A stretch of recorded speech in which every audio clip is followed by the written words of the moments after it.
Hello class. Today I'd like to talk a little bit about judicial use of discretion and how it can cause dilemmas for judges within the criminal justice system.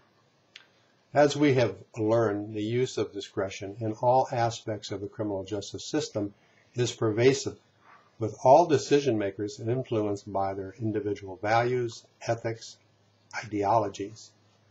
This is no less true for judges, who are the final arbitrators and interpreters of the law of the land. Thus, it is crucial that judges, like all criminal justice professionals, remember and believe in the basic tenets of due process, and therefore be ever vigilant against the influences of prejudice or bias and their application of law in the pursuit of justice.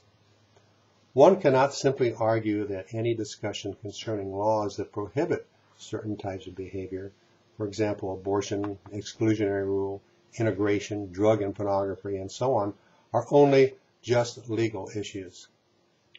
Please don't ever forget that they are also ethical and moral issues, and like for everyone else in society, they bring about ethical dilemmas for the judges who are called upon every day to enforce and interpret governing laws dealing with society's morality. Judges can strive to be objective, but their individual beliefs, backgrounds, politics, and even friendships no doubt influence to a greater or lesser extent the decisions they make on the bench. There are also more fundamental perceptions at work, since our laws are derived from the Constitution. Hence, there are two basic constitutional philosophies at work that judges must apply in the legal arena. The first is strict constructionists.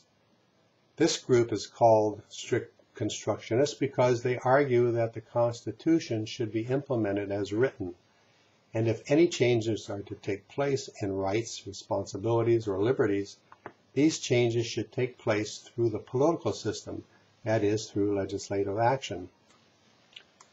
The extreme view of strict constructionists is if a right isn't in the Constitution, it doesn't exist. So, for instance, the right to be free from state interference in the decision to abort one's fetus does not exist in the Constitution. Therefore, it doesn't exist and cannot be created except through the actions of a duly elected representative body through the legislative means. Strict constructionists argue that just because something should be a right doesn't mean that one can decide that the framers of the Constitution meant for it to be a right, and therefore judges should not create law. Interpretationists, which is the second group, is a philosophy of judicial activism.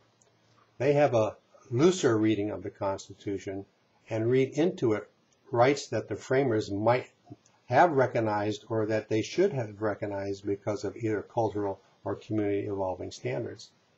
They argue that the Constitution is meant to be a living document and that the language of the framers was intentionally written as to accommodate interpretation based on changing times and circumstances. That is, it is simply relativistic.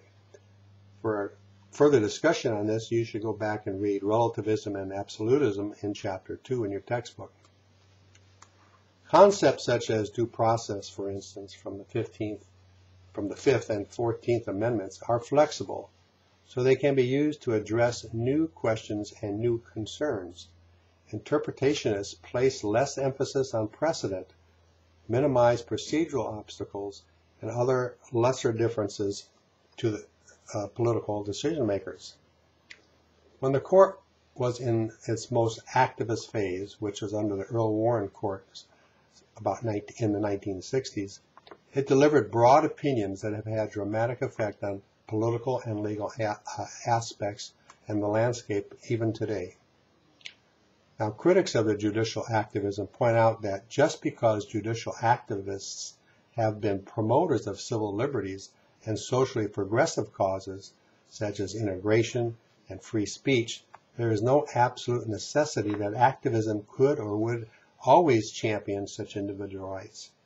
Activism could, for instance, be just as likely to recognize greater rights of the state to restrict individual liberties. This discussion is continued on the next video.